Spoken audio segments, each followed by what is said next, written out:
So thanks, Jim, for joining us for ECI TV. Oh, enjoyed it, yeah. So I'd like to get a bit of history about Profile. I mean, obviously there's bits and pieces all over the place, but probably start from how you very first came into the industry where you were starting to fabricate and create products, because obviously it wasn't a BMX start, but it leads on to how Profile came about. Yeah. I started Profile Racing, the company in New Jersey, actually the town of Flemington, New Jersey, which is sort of central Jersey, sort of a lot of farm country there. And there was a lot of racing went on there. In the hometown, we had a half-mile oval, probably one of the most popular dirt tracks in the Northeast there. And I guess my dream for myself, I guess, is to be a car builder, a race car builder, and had an opportunity. My father owned a piece of property, and he offered it to me, and I had a building built there where Profile Racing sort of started. Profile Racing started in that building in Flemington, New Jersey, in, let's see, I'm going to say like probably early 70s we started there. And we were a speed shop is what we started at. And then, of course, we got involved in car building because of the local tracks in New Jersey and New York and even up into Canada. And pretty quickly, the technology we have, which was pretty pretty crude, I think, for today's technology, it goes into oval track racing in the Northeast, but we set quite a standard for what it was. A lot of the cars we built, the people got in them and raced them, and they did very well with the cars. And obviously, when you're building a winning product, people are going to come to you for that product, and that's sort of what happened. It sort of snowballed. A lot more than I ever thought it would, and we started to hire people, and that was my first time actually hiring people at that time, were welders, fabricators that, we had so many cars to build. There was seasons that we build up 100 chassis. Now, these aren't complete cars, but chassis for those cars, and we build probably 25 maybe complete cars, which we call a turnkey car. And we would not supply the motors, the customers would supply the motors, but everything else that went with that, we were a distributor for the quick change rear ends and tires and all the other goodies that went on to a race car. But so that was Profile's really start, really, into fabrication anyway. So then, you moved to Florida before you got involved in BMX? Yeah. We decided, my wife's parents moved to Florida, and we came down, looked at the situation in Florida here. Actually, where we first lived here isn't too far from here, and decided in my mind that we couldn't come here and build the cars that we were building up in the Northeast. This was completely a different kind of car area. So we decided that we were building steering gears, which started in New Jersey, and we had built quite a business on our power steering gears for race cars. They not only went into Northeast modifieds, but sprint cars, which was very popular racing up all over the United States, basically sprint car racing. So we developed a power steering gear for the industry, and we built that for God many years. We still build them today. Wow. And we still have distributors and car builders up in the Northeast that buy these gears off us, that put them into the cars. And then my son and daughter, Justine and Corey, got involved.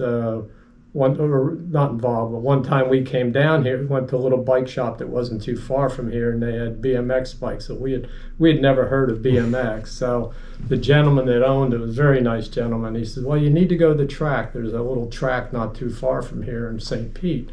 So we went out to the track, and both my son and daughter thought, wow, this is something that we could probably do.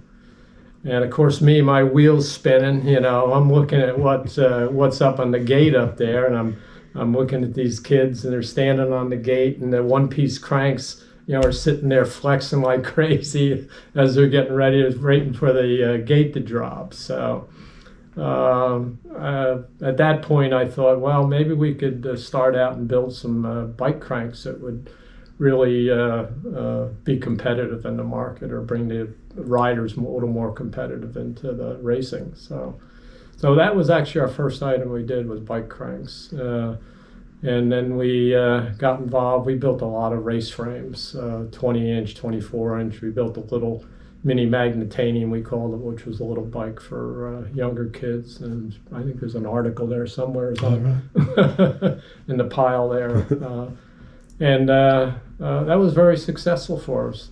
And that started up the road up here. We have another facility up the road where that started. And then had an opportunity to buy the property here and build this building here, which we really needed it to really grow the business and purchase the equipment that we needed to move both the steering gear business and the bicycle business forward. And it's sort of history from there. It's a lot bigger than what I ever thought it would have been, but I enjoy it. I come to work every day. I love it. Love the people that work for us here. All great people, really dedicated to what goes on here. I'm really a stickler on quality, and they know it. So it wasn't drummed into them. I don't have to go back there and beat them up. They know what I expect. I'll take a walk back there 3 or 4 times during the day and pick up some pieces and take a look and give them thumbs up. They know. But we've got a great organization here of all the people from clerical all the way to the top machinists in the back, shipping, everything else. So. Did you handpick all of the employees here? Yes, basically we did. They'd come in and they'd interview. A lot of them in the machine shop. Dave back there, he had never run a machine in his life, but he had the willing to learn. And had some good teachers in here early on, that elderly gentlemen who were machinists, but not really up on CNC equipment. I mean, that was the wave coming in, was CNC. All the mechanical stuff, Bridgeports and engine lathes and stuff like that were a thing of the past. And we invested the money we need to invest into probably the best quality machines that we can buy to be able to build the quality parts that we wanted. And it grew from there. I think in the back there, I think we got 14 CNC machines in the back there. We only had 1 or 2 at one time, but and obviously a great group of guys back there do a fantastic job for this company, because they know what they're up against, me, quality-wise. So I don't question what they do. I don't stand over their back. They know what's expected of them. The quality must almost automatically come out high. I mean, obviously you've got to look after them as employees, but the machinery, the quality of the machinery in the first place, and what it can produce. Yeah, the machines hold the quality tolerances, particularly hubs and things like that. On a bore, you're only holding a couple tenths, which is actually thinner than a piece of hair, so to make the bearings go in properly and so forth. But they're I'm really happy with everybody that works in this company. They do a great job, and they know what's expected of them when they walk in the door every day. So how many employees do you have now? I think we have a total of everything. I think it's about 14 here, 14 or 15 people totally. Yeah. Is that the most you've ever had? I think so. Yeah. Oh, right. Yeah. We. There's sort of no dead weight around here. Everybody has a job to do and comes in and do it, and they do it very good. So the newest person into the business, did they end up sweeping the floors in the machine room, or is that just everybody? No, not really. No. Everybody, they know that they need to keep their areas clean, and at the end of the day, particularly in the machine shop, they'll sweep up, and you can go back to that shop anytime during the day, and it's pretty clean for a machine shop. Yeah, absolutely. And makes life easy for everybody when it's that way. Looking back now, would you ever expected to have continued on with your car stuff, but to be running BMX products for? BMX products must be for at least 40 years now, is it? Yeah, since first items we did were 1980, Wow. late 79 or 80 we Yeah. did. So, and we've been doing bike products consistently since then. So. And have you made stuff for other people? We did, actually early on we built hutch bikes, is what Rich Hutchins, who lives in Maryland, he had called me one day, and he knew me from our race car background up in the Northeast up there. So, and he knew we had started a BMX company, and he came down with his wife, and we sat in the office. This is up at our old building, which is up the street here, and discussed.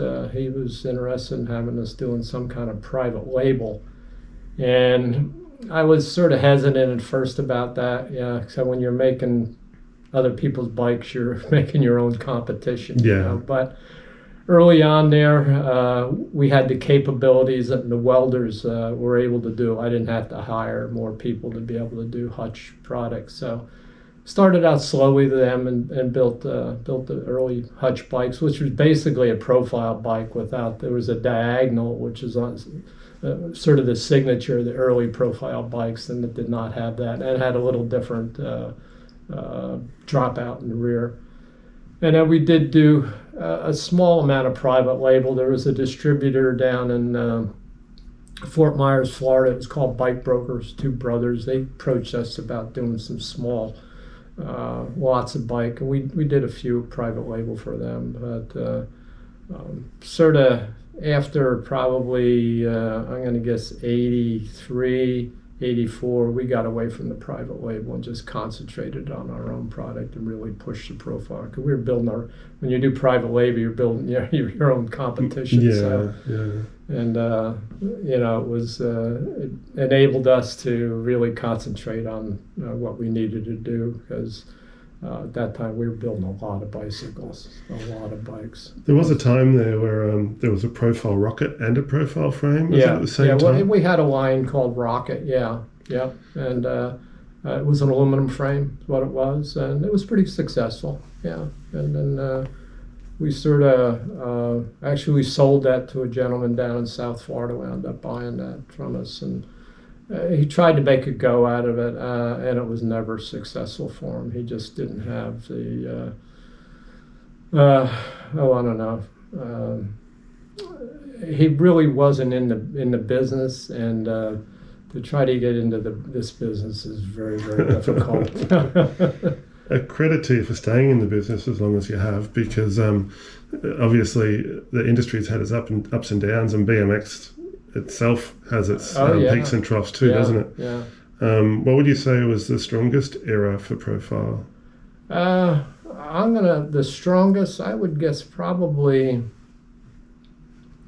the late 80s, 90s were very, very strong for us in the BMX. And then we started to do some mountain bike product at that point too. In the mid 90s, I think it was, we started to do some mountain bike product. And then of course, when we moved down here into a bigger facility, we sort of tackled a lot more on the mountain bike and bike hubs and things like that. It would open up another real market for us that we could supply better than what we were previously. Did stems and hubs come out of necessity? Because obviously, I mean, cranks, frames, forks, handlebars seem to be in your wheelhouse, but stems and hubs less so? Yeah, it did, because I think when you're in this business and you build your reputation on a few items, you always want to, I think, increase the items that you sell, or increase your product line anyway. And that was we looked at other stuff that was out there, competitors, and okay, well, we can do that. Actually, we can do better than that. So that's where we got into the hubs and stems, and we were doing handlebars for quite a while, and slowly got out of the frame business as the Taiwanese market started to take that over. I think the writing was on the wall at that point that people were looking I think is something that was more affordable bike-wise than what we were building anyway. So, and as we all know, that they really came into the market heavy and took over a lot of the market share away from most of the American bike builders. Do you look at some of those old builders whose, I guess their names are being used now, obviously not the original builders, like a GT, a Mongoose and SE, where they've moved into that ride life kind of 26 or 29 inch frame size, and think maybe it's time to do a Champ Pro 26 or a 29. Do you ever consider that? No, not really. No. You're completely done with the frames? Yeah, we're basically pretty completely done with the frames. Of course, when you get into that, you got to have some really a good group of welders to be able to do it and set it up. And not that we couldn't, it's just the market that we don't feel is, we'd be able to get our share of that anyway. So that's why we've talked about it, but it always said, nah, we better. Clearly it's on the radar because you do the beast mode hubs, don't you? Yeah. So there must be some other products out there. I mean, these guys that are riding these bikes, a lot of them seem to have quite a bit of money, probably older guys like me that raced as kids and come back into it and thought, I need to pimp out my bike. Definitely have to put some profile gear on there. So I'm sure there's a lot of nice looking bikes with their profile gear. So what would be the one product you're most proud of since you started making BMX stuff? I think probably our line of cranks and of course our hubs. We build a lot of hubs and really proud of that. My son Corey did all the design on it, and it's if you go back in the machine shop back there was a lot of hubs come off those machines on a daily basis. So, and of course we still do stems and which we sell a decent amount of those too. So. Coincidentally, I'm looking at that. See that picture, that big picture on top? The post-standard one? Yeah. Oh, yeah. That is a picture in Syracuse, New York, that actually that meet, it's a trade show meet for oval track racing. And we, that's, I don't know what year that is, to be honest. It's back there quite a few years, but we used to build 100 steering gears and take them up there and sell them in a weekend. Wow. And this is all oval track market up there is what it is, both for sprint cars and what they call the Northeast Modified, which is basically a sprint car with a body on it is what it is.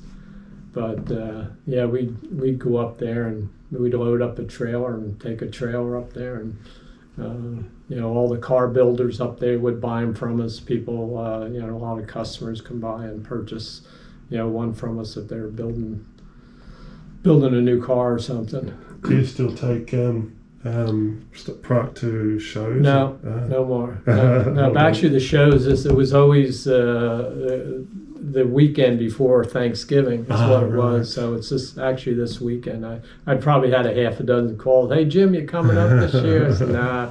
And you get up into New York there, and they just had, 4 feet of snow in Buffalo, New York, wow. And Syracuse is just east of there. So I don't want to deal with that. I'm sure it's a completely different industry now with internet, and people don't need to go to these shows. Yeah, no, you're right. It's the shows are not as big as they used to be. There are a lot of Northeast car builders that do that show, and they're pretty successful by going there with their new, 2022 model chassis that they're building. So one question I did have for you is manufacturing in the USA must have got difficult competing with international, a lot of the Asia manufactured stuff as far as pricing and everything else, but you've managed to pull it off for this time and do it successfully. What do you think is the reason behind that? Well, I think people still want American-made product, no doubt about it. I mean, I know when I go out and buy something, I want something that's made in America and support America. And sure, the overseas market has taken a share of the market away from bike builders, accessory builders like ourselves that But we with our accessory line, we build a lot of hubs and cranks in a year, so we really get a good chunk of the market that that we're really happy with anyway. Could we have more? I'm not sure, but there's very few of us left, that build all the product in house and in the States here. So, but we enjoy it. You were stressing the quality earlier, and I've noticed that Profile's products are still competitive price-wise with these imported products. Yeah.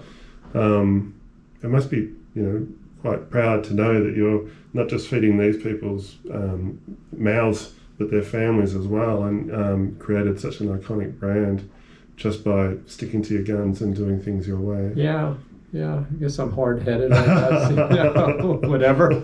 But, sticking with it, I thought all along that we could stay, up against any foreign manufacturer and stay very competitive. I think people really still want American-made product. And in this industry, there's not a whole lot of it around anymore, as you probably run across in your interviews and things you do with people. Yeah. Well, there's nothing made in Australia, and I know personally I seek out products that I know is going to be good quality. I've had, before I started running Profile gear maybe 35 years ago, I had Asian-made redline cranks, snapped a spindle, and I couldn't get a replacement. I was at a race meeting and someone had the Profile cranks there, and I thought, fine, I need a pair of cranks, I'll put them on. But the quality and the reliability was there right from the get-go. I never snapped the spindle. Yeah. Always had a product there that I knew I could rely on the whole time, and I think that makes a big difference. Actually knowing that, and you guys providing your lifetime warranty to the original owner too. I think that says we stand by our products, and to know that is a selling point. As you know, you'll be going with Gus to Tulsa. Yeah. But he runs that trailer. And anybody that comes in there needs anything profile-wise, we're there to help everybody that runs our product, and people that don't run our product. Gus is there to help anybody. Yeah, so, Gus was telling me that. Yeah, it's been very successful. He does a great job. He really does. Him and the gentleman that goes with him, John. You'll meet him. Yeah, he's character.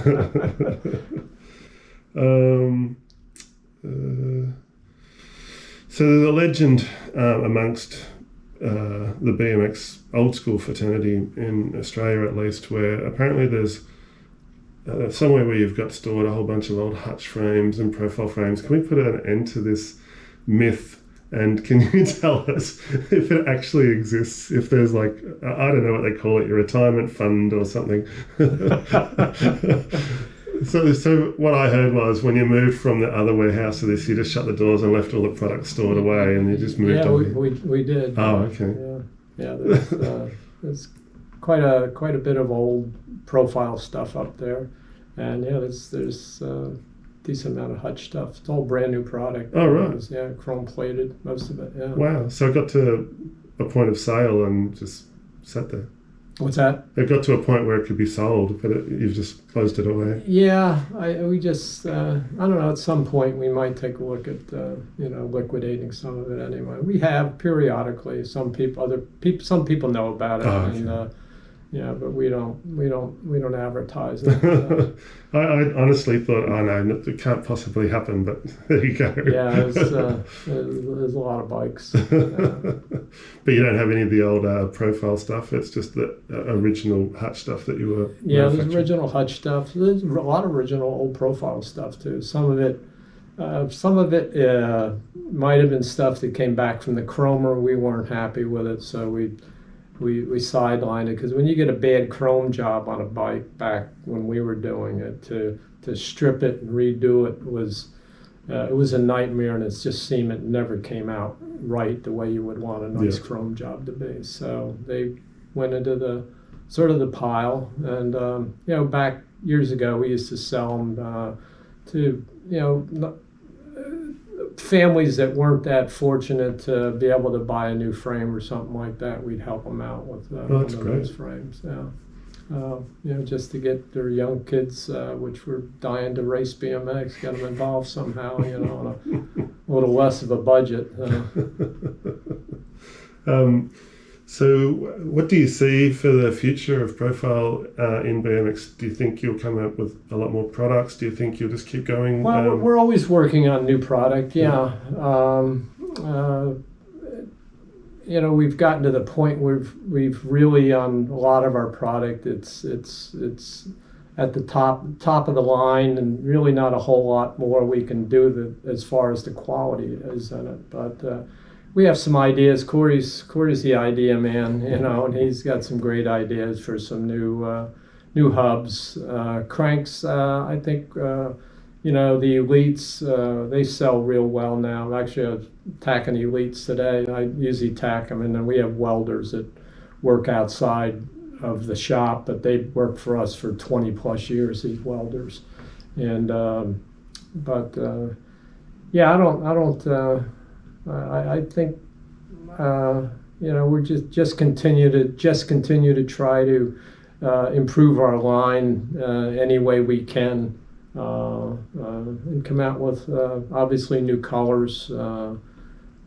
Matt's big on that, on the color choices and things like that, and that's sort of his his thing to do. And we got another hub we want to throw out there probably after the first of the year. Corey's been working on, but other than that, we work hard to build the product that we sell. So, do you look at other people's products and think I can make a better? I don't know. Say, looking at an Onyx hub, for example, with a Spag clutch. Yeah. Do you look at that and think, maybe we should make an Elite like that, or do you? No, it's a very complicated hub. Yeah, and, exactly. Nothing, derogatory about them, but you break a hub, and Gus sees it all the time. Onyx hub, and they'll come in there, we broke it, and we can't help them. There's no factory support or no support from the companies there, and we're pretty much the only company out there that has factory support. Yeah. So if you have an issue or something like that, you bring the trailer, it's going to get fixed. Yeah. And your kid's going to race. That's the main thing, isn't it? Yeah. Getting people back out on bikes. Yeah. And you'd be surprised the letters that we get, from parents and stuff like that, of stuff that Gus is going out of the way to do to get them back so their child could make the main or whatever, the heats or whatever it is, because they had broken this or if we can help them out with a part, not even a profile part, but another part, and we're there to help them. Yeah. So that's a big investment for you to get a truck to the national events. And yeah, it is. Yeah, but I think overall, you go to these national events, and there's very, very few big trucks like ours there anymore. A lot of them have all downsized. They'll bring a couple tents and throw some tents up and things like that. But and I understand that. But we. Gus loves his job, and he's in his atmosphere when he's at the races. Believe me. Did you used to do that kind of thing? We used to travel. I used to go out to. Actually, we had some pictures of Magic Mountain. I don't know if you've ever heard of it. Yeah, this is way back, and way back. They built a track specifically for the event, didn't they? Yep. We hauled from here out there with the team and stuff, and out to that race at Magic Mountain. That was back, and oh my God, I can't even remember. Early 80s, maybe mid 80s sometime. Yeah. That was, But they Mongoose had, I think it was not Mongoose, or was it Mongoose? I don't know, I forget who built the track anyway, but it was quite a deal. What did, say, the Olympics, BMX being involved in the Olympics mean to you, being basically a pioneer of the sport from an industry perspective? Yeah. So, seeing BMX races and even profile products at the Olympics. I think that's quite another step in the right direction for the whole industry. Everybody, the exposure like that helps all the manufacturers that manufacture. Really, the BMX industry is really a tiny industry. Yeah. And to get the PR that we get by being in the Olympics is, I think, pretty good for everybody in this industry. Yeah. I'm sure I've got so many more questions for you, Jim, but I can't think of any at the moment. It's great that you're taking the time to talk to us. I love it. We have a lot of history here, and I try to share it as much as we can because it needs to be told. Profiles had a big impact on this industry, and for such a long time. We're really proud of it. Yeah. And and a lot of newer people coming up in this don't know the story of Profile. Yeah. And we want everybody to know that we were one of the first ones that really made helped make this industry what it is today, I think. What does it mean to you each time you guys get to a milestone? So 50 years was 4 years ago? Yeah. And 55 years is early next year, isn't it? Yeah. What does it mean to you every time you get to a milestone? It's the 50th was a great one. Yeah. It really was. That's a long time. 55, it'll be, it'll be, and we'll come out with something, I'm sure, that hopefully come out with some kind of item that we could celebrate that anniversary with anyway. So there's nothing on the cards just yet? Not yet, no. How long do you think you'll be hands-on with Profile yourself? I love coming into work. I love it. Love my contribution on a daily basis here still. I wish my wife was here, Nancy. She's a big part of it. Maybe want to sit down and do a little interview with her too. She's pretty bashful, but I enjoy it as long as I can get up in the morning and come in here and I don't stand over anybody's back here and tell them what to do. They walk in here and they know what's expected of them, and I think they have a lot of respect for me, and I have a lot of respect for all the people that work here. They do a great job, and without them, Profile wouldn't be what it is today, believe me. So one thing, what did the internet, how did the internet change the way you do business? Oh, it's done a lot. I think it's opened up obviously a bigger market that people have access to now, obviously. We do have an online store where, the bike shops, and our distributors, they can't carry our whole line of products. So on our, and our online store isn't meant to try to do damage to our distributors or retail, bike shops or anything like that. It's to be able to get our product out there. Because a bike shop can't stock everything we make or every color we make, so it's a big help to us. I think having that advantage of being able to make that sale one way or another, and hopefully the bike shop will be able to if there's warranty or if there's some type of issue that they even though the customer didn't buy it from, they can still go to the bike shop, and we'll stand behind the bike shop to get something warranted. So when you first started Profile, did you ever expect there must be thousands of SKUs of products out there now with all the different colors and sizes and shapes and I don't know. I'm a big one for having lots of inventory. Maybe it's one of my faults, but you got to have and the colors. I always say these kids change color like they change their underwear. And that's kind of the way this market is. And as a manufacturer, that's. As a manufacturer like ourselves, we've got to have, quite the inventory here to be able to, and the colors. Matt's doing a new color now. I went over to our painter today, and we're doing a pink hub. Oh, right. Yeah. It's been a while since I've seen a pink profile product. Yeah. We did them back years ago, Mm. but so we're going to do another small run, and so we look forward to doing little runs like that, and wish we could sell it to everybody, but it's I think it's a great way of getting newer designs out there. I'm not talking a hub design, but another color or colorway or something like that.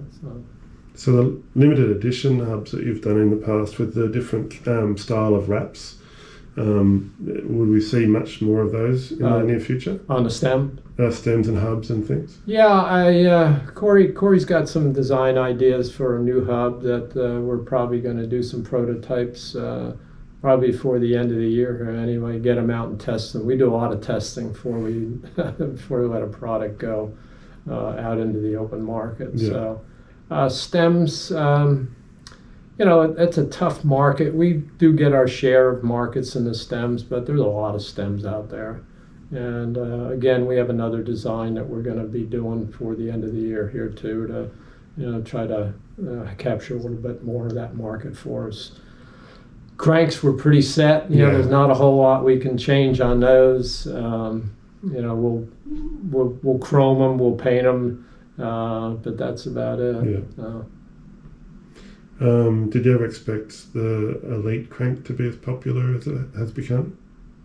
To be honest with you, no. And I had a piece of tubing, and where we swedge our cranks. It's a process where you stick it in this machine, and it makes the shape of the crank sort of elongates it. And I was messing around one day up there in our other shop, and I said, so I swedged the crank, came down here and flattened it. And I said, that maybe that's a new idea for another crank, And so that's where the Elite came from, actually. Oh, right. And we do the column, which is basically the same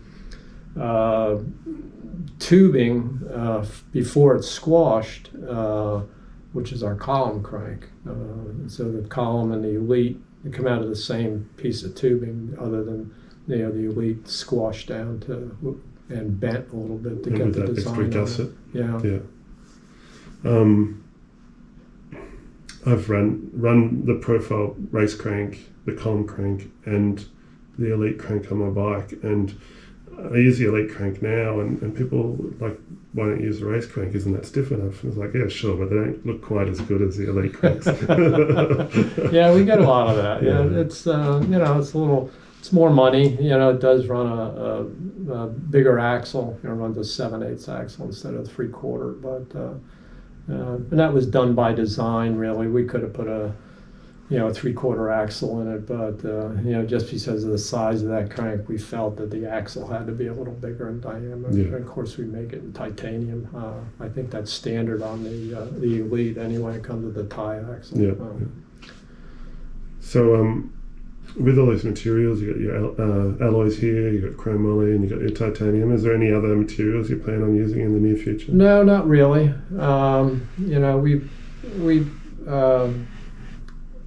The aluminum we use, we're pretty steady on hub aluminum. We've been very, very successful with what we use and the alloy we use in that. Basically, the chrome moly we use in the cranks. Really don't have any ambitions of changing any of that. It's been very successful for us, and be a little nervous to try something that I wasn't familiar with material-wise anyway. But that's kind of, those are bread and butter items for us. So you can make 1,000 of something right, and you make one piece wrong, and it gets a lot of bad PR. So. Yeah, you have to be careful in this industry. I need to thank you personally for the spline drive spider. In the past, for so many years, every time you tightened up the crank boss bolt, it would pull the sprocket across, and then the chain tension would change as it. Yeah. The spline drive spider is awesome. Yeah, that was It was an item that was needed probably a little longer ago than when we brought it out, but yeah, it's been a big item that's very well been accepted. Do you see any more of that type of innovation coming into profile products? Yeah. We continue to innovate little things. A lot of people probably wouldn't notice them, but we do obviously as a manufacturer, and some we don't push to the consumer because it's not that important to them, but it's important to us anyway on the quality end, or some little tweak we might make here or there. But we have some things on the horizon here. I'm not going to say what, but I'm sure we'll find out soon. But yeah, we'll keep you in the loop. You'll be the first to know. Oh, that'd be great. Yeah. One thing I need to know is, personally for you, do you prefer to stamp your profile logos on your cranks or laser etch them? Well,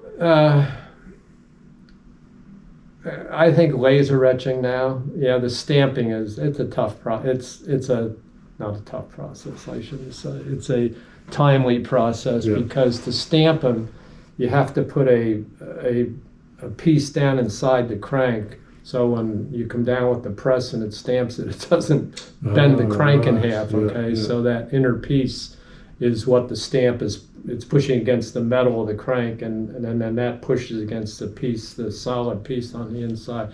It's just very timely. Yeah. And with the engraving or that we do, you have a lot more opportunities to do different designs, and a little thing here, a little thing there that we do on certain items anyway. So that laser etching machines really opened up a big door for us on a lot of items that we we used to engrave a lot of stuff in the CNC machines back then. We still do some items. I think Dave still engraves the P on the hubs that he does. I think they're engraved. Yeah. On the mini hubs. Could be the mini hub. Yeah. He engraves the profile. Oval with the P inside. Yeah. All right. Well, I think we'll call it quits there. Okay. I did enjoy watching your vault videos, so I encourage other people to watch those, to have a look at some of the steps that you went through to come up with some of the products in the past. Yeah. I think there are only about 4 or 5 episodes. Do you plan on doing some more? Yeah, we're going to do more. Okay, cool. Yeah. So we'll look out for those as well. But thanks for your time. And I appreciate it. Yeah, a lot of history with this company, and it's we feel it's good that everybody knows the history of this company and what this company has brought forward into this really little industry, the BMX. And then you got your even smaller niche within that for BMX racing. Yeah. All right, thanks very much, Jim. Oh, well, thank you. I appreciate it. Glad you had the opportunity to come by and see the operation here and meet everybody, and it was certainly a pleasure. Yeah, that's amazing. Hopefully we'll see you again soon. Yeah, thank you. See ya.